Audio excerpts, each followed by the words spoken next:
Ex-Ketua MK sekaligus pakar hukum tata negara Jimli Asidiki mengusulkan agar Wakil Presiden, Wapres, dipilih oleh MPR, bukan secara langsung oleh rakyat.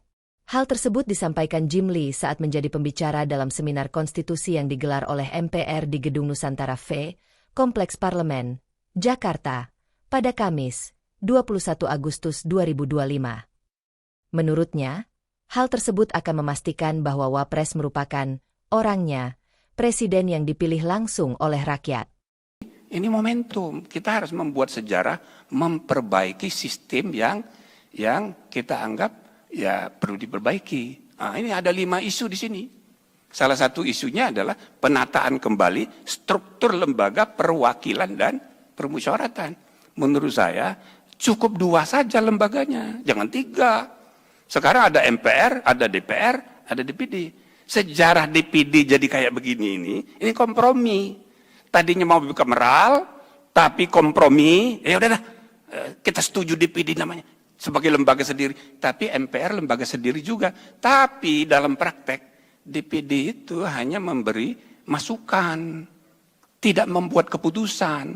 Jadi aspirasi daerah selama 20 tahun terakhir hanya memberi pertimbangan. Nah, maka ini yang saya sebut wujuduhu ka'adami. Periode kemarin sengaja saya masuk di PD, maksudnya perlu kita perbaiki dari dalam. Alhamdulillah ternyata nggak bisa. Maka kesimpulan saya, sebaiknya satu, MPR kita perkuat. Antara lain misalnya, menetapkan GBHN. Ya kan? Yang kedua, tapi ini diskusi itu sendiri. Wakil presiden itu nggak usah dipilih langsung, dipilih oleh MPR aja. Jadi setelah presiden terpilih, daripada kasak kusuk kayak kemarin, sudahlah wakil, cukup rakyat memilih presiden, wakilnya ditetapkan oleh si presiden terpilih, tapi disetujui oleh MPR. Jadi betul-betul orangnya presiden. Bukan orang hasil kasak kusuk pragmatis transaksional. Terus yang ketiga, itu MPR harus memastikan kewenangannya, paling tidak usah ada perubahan, tapi di dalam risalah harus ditegaskan. MPR harus melantik presiden dan wakil presiden. Selama ini pasal pelantikan oleh MPR belum pernah dijalankan. Yang ada itu hanya membuka sidang, monggo silahkan melantik dirimu sendiri, ibaratnya begitu. Padahal eksplisit disebut MPR melantik presiden. Nah ini kan belum dijalankan supaya MPR ini betul-betul wibawa. Gitu.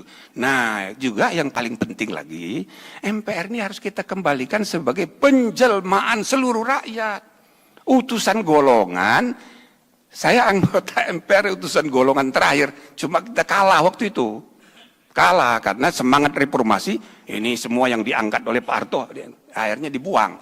Maka tinggal 2, perwakilan politik di DPR, perwakilan daerah itu dilembagakan DPD. Utusan golongan tidak. Padahal saudara-saudara, Bapak Ibu sekalian, ini ya apa yang disepakati oleh the founding leaders, ini luar biasa. Ada 3 sistem perwakilan. 1, download Tribun X sekarang, menghadirkan lokal menjadi Indonesia.